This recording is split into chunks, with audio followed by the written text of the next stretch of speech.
Hello, future viewers. It seems that we're going into Lava Land next time. That's actually pretty unusual for Shining Force. It works out to just being another cave, though. Whether the walls are glowing or not doesn't make much of a difference, as far as I can tell.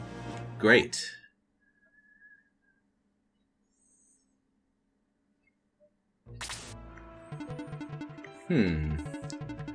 Well, there's not really much for me to do here, item-wise.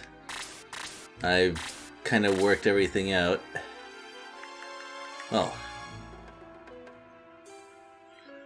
looks like this map design is fairly simple so far, but I wouldn't put it past this game to throw a couple of surprises at me. In fact, I kind of hope that's what happens. Maybe the enemy moves so that I'm not actually fighting one small group at a time. That'd be cool. Regardless, whatever I have to do is pretty much the same. Well, there is one difference. Apparently Claude can fly over lava, which...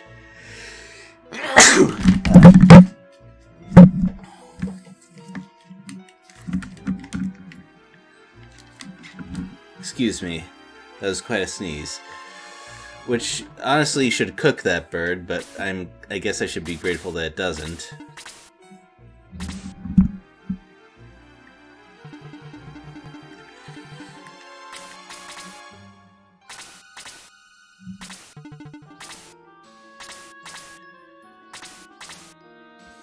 Well, it looks like not all of the enemies are stationary, but I don't have much to worry about just yet.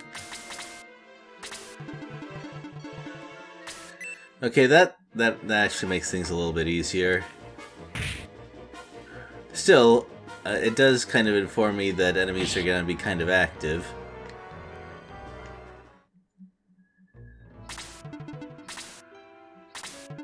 And I approve of that.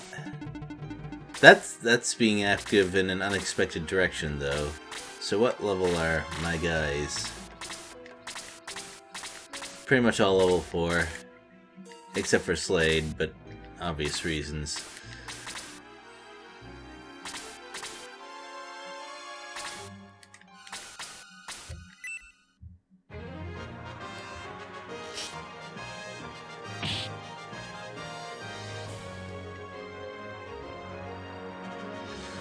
That's actually more experience than I expected.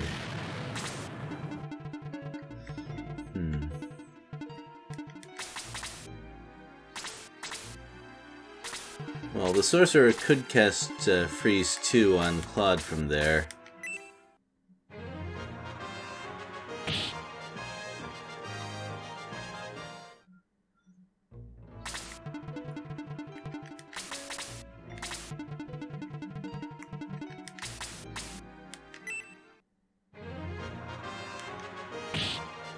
Oh, is there anyone who I need to feed experience on this team? I kinda don't think so.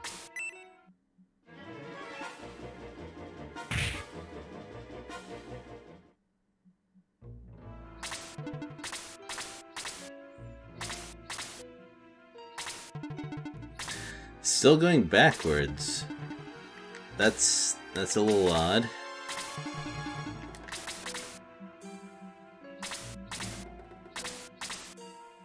I don't really see many new enemy types here. Well, one exception. Okay, let's see. 40 is fairly high attack power. I think that's higher than that different colored skeleton from last time.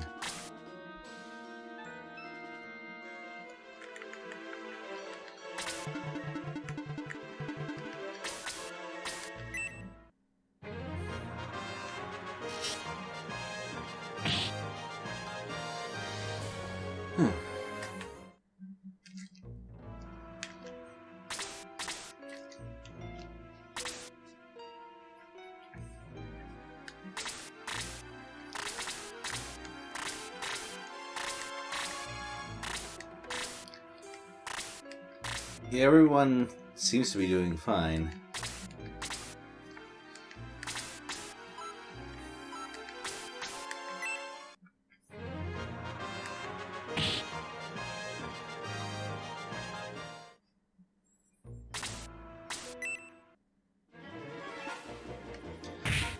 They seem to have phased out the bow riders already, which...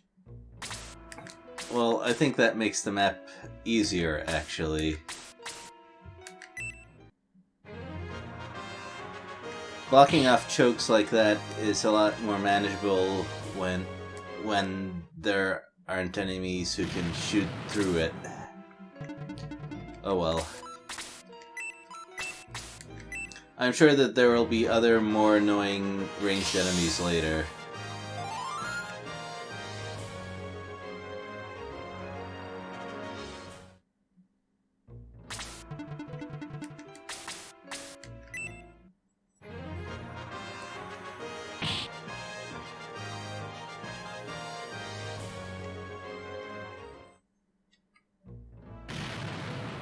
If you really want to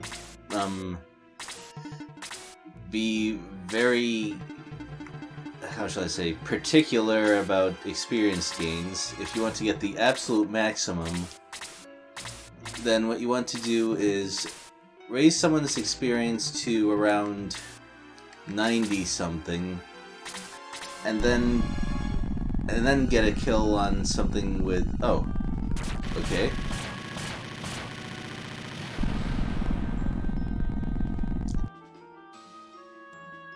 I don't think that really changes my plans at all. But nice effect. Okay. Anyway, and then score a high experience kill.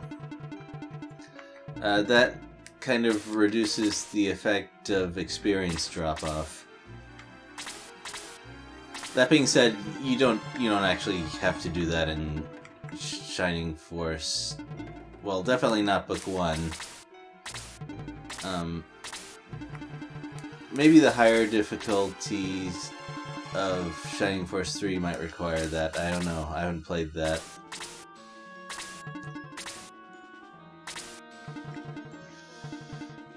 Alright. Is Deanna okay here? Yeah, actually, I think he is.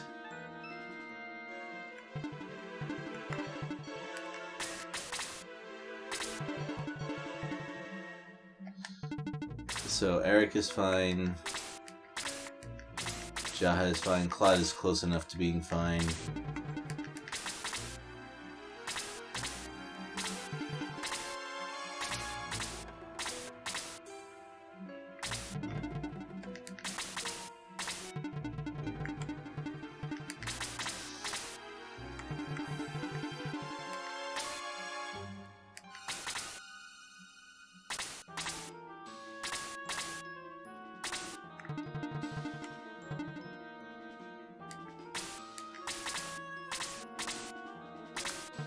I'm kind of looking for ambushes or other quirks, because this map seems a little bit too plain for this point in the game. I mean, you saw what we dealt with last time.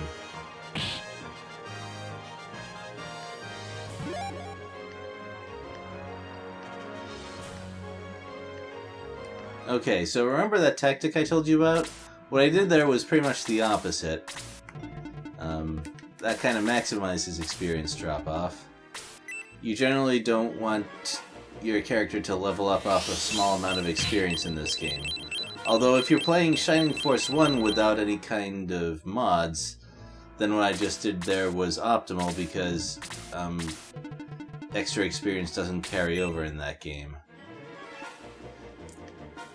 I'm glad they changed that. That could have actually pretty serious consequences, because if your character was in the high, or was in the 90s or 80s then and got a high damage kill, high experience kill, you could lose huge amounts. Not so big a deal if you're playing using grind, but a very big deal if you're not. It was actually a fairly complicated thing for players to keep track of during speedruns.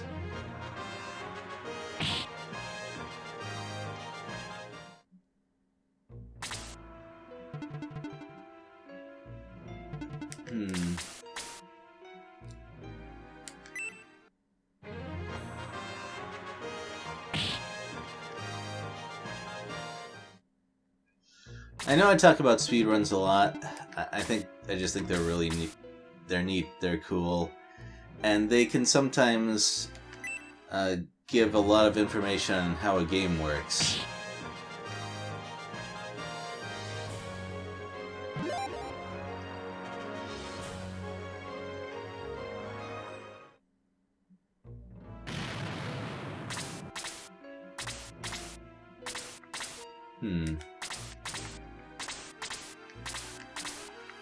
Well, granted, our characters do not get health as quickly as the enemy does, but still, most of us are growing fairly nicely. Well,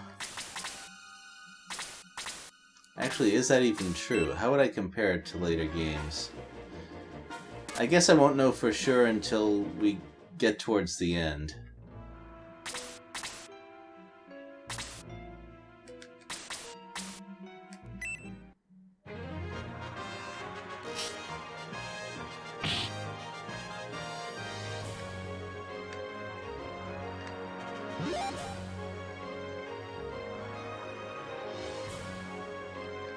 Those are very strange growths.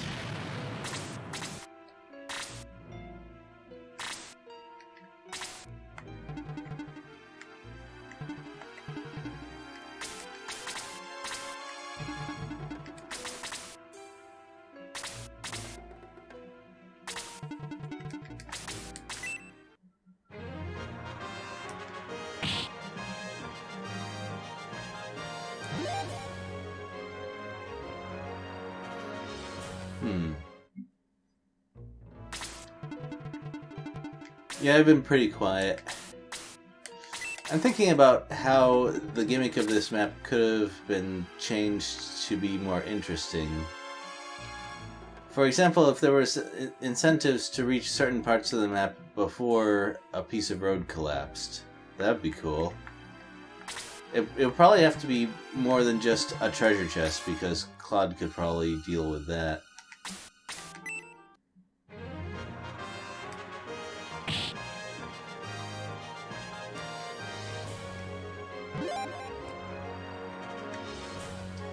Wow. Attack up by 3 is always a sight.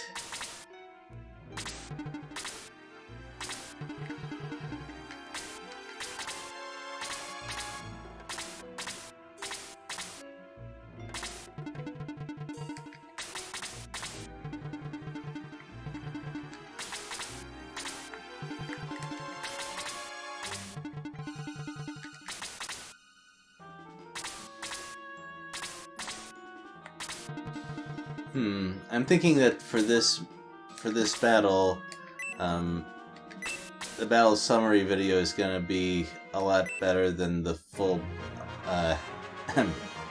what I'm doing right now.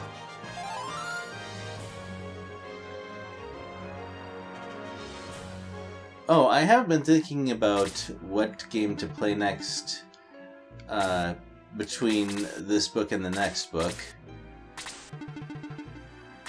I have gotten a request for a smaller, perhaps indie game. I know of a few of those. I think I'd like to keep the... Oh?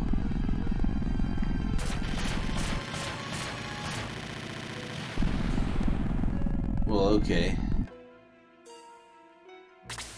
I think I'd like to keep the theme of turn-based tactics games, well, okay, just mostly Shining Force, and then taking a break with something more action-ish.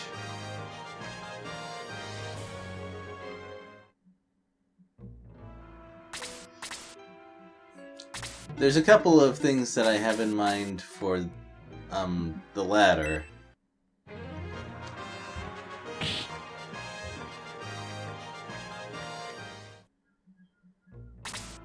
There's one called Battle Engine Aquila, which is not really an indie game. I think it started out on the PlayStation, but it is old, obscure, and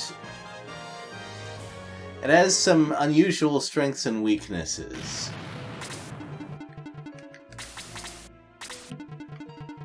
Alright, let's heal our bird bait. We've let Claude suffer for long enough.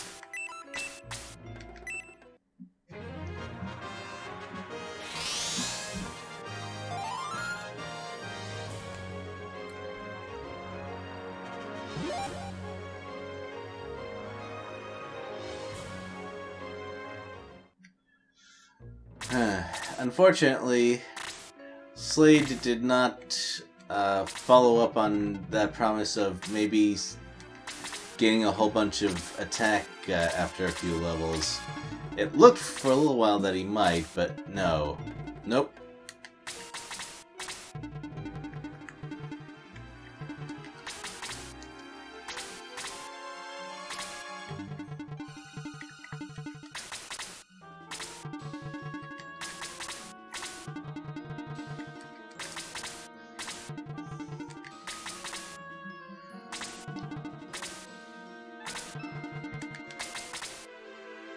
So much walking.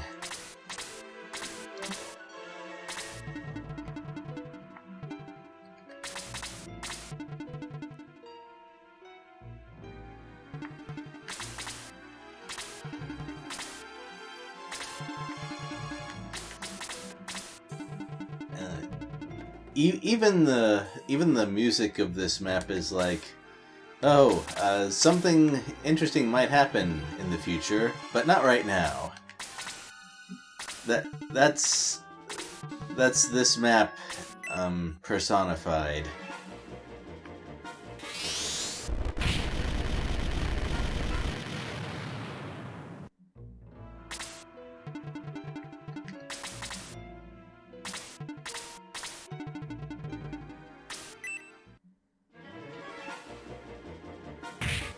Oh no.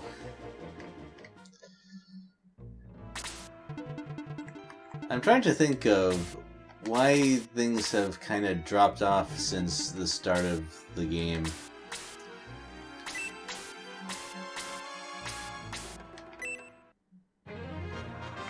It's a little unfortunate. The game has pushed me pretty hard on occasion, and not even that long ago.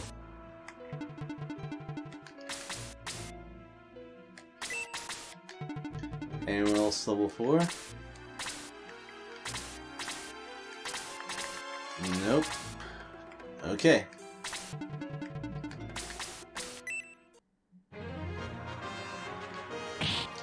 So looking back on it, Shining Force 1 pushed me pretty hard several times.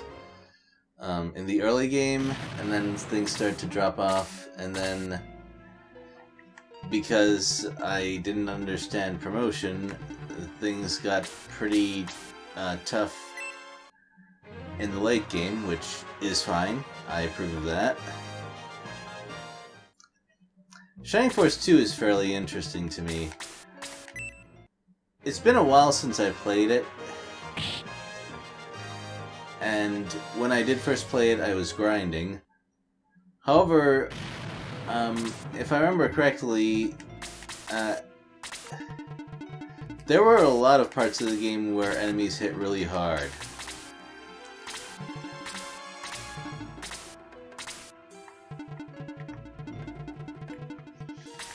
And there are some pretty tricky situations. If you played that game, then I have some triggering content for you. Chess battle.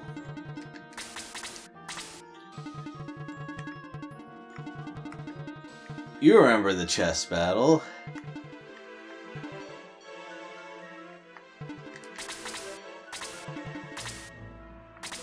I'm looking forward to showing that one off. Especially for someone like me who tries to be optimal with killing every enemy on the map and getting maximal experience from it. That's gonna be... That's gonna be something. Maybe not something you should try on that map, but I will try. I will try it anyway, and I may very well fail until I give up. Who knows?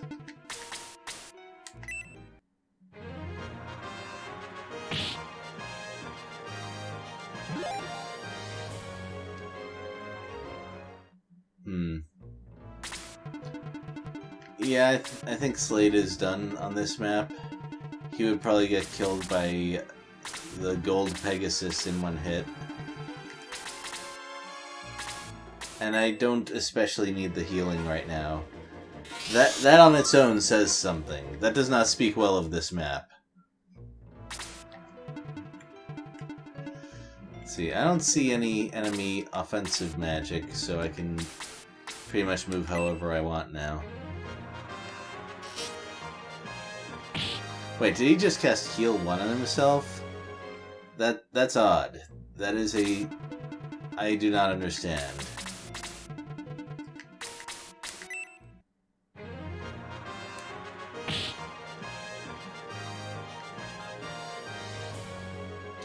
Okay, that's cool.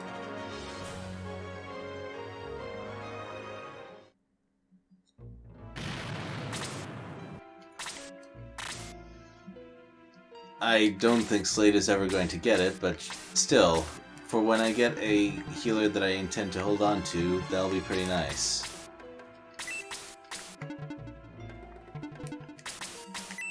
Actually, yeah, taking that tile so that the worm can't move onto it seems good.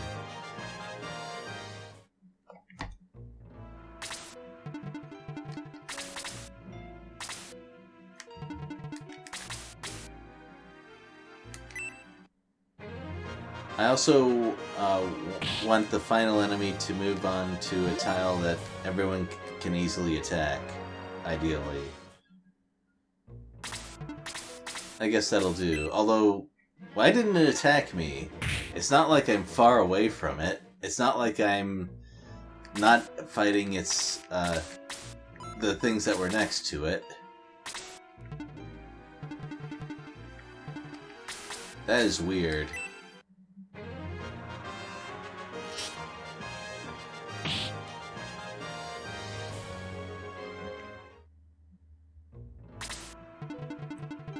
Wonder why Diana was always kind of behind. I mean, Jaha was able to fight. Oh geez, I shouldn't have had Eric beat him. Oh, never mind. No experience loss. Phew. No worries. No need to panic.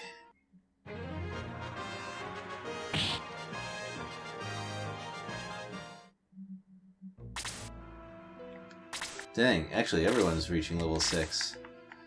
I guess I'll wait for Diana to be able to move in. Now this is gonna hurt an amount. Not as much as a Blaze 2 though, and we've been dealing with Blaze 2 for a while.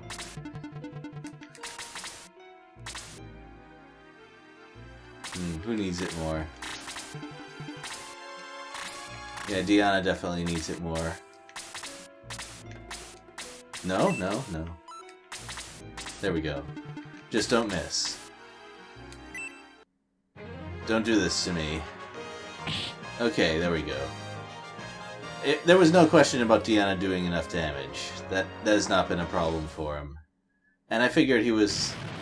Oh, he might not have been a Keystone enemy. Who knows? Oh, yeah, actually. Good point. I didn't even notice that the map didn't actually lead anywhere beyond these lava islands.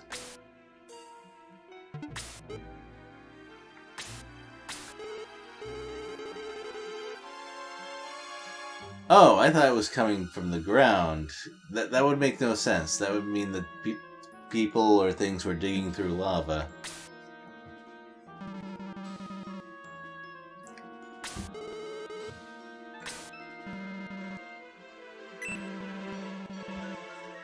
Huh. I don't think we have anyone in Natasha's party who talks like that.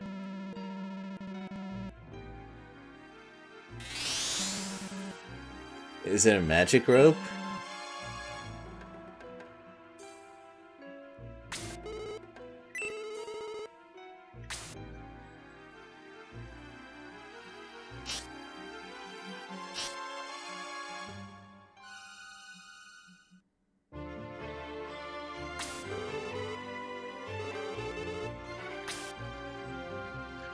And since we've actually gone through several maps... Oh, you're still... No, wait, I thought Jaha was the comic relief. Oh, okay. Was not expecting that. Yeah, this is almost certainly the end of the chapter. I think that was 6 battles, actually. That's a fairly... No? It's not? Okay.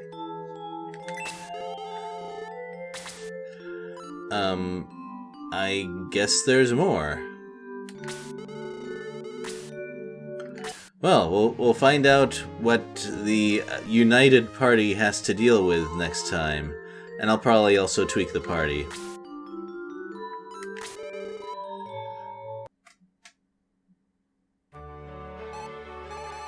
Yep.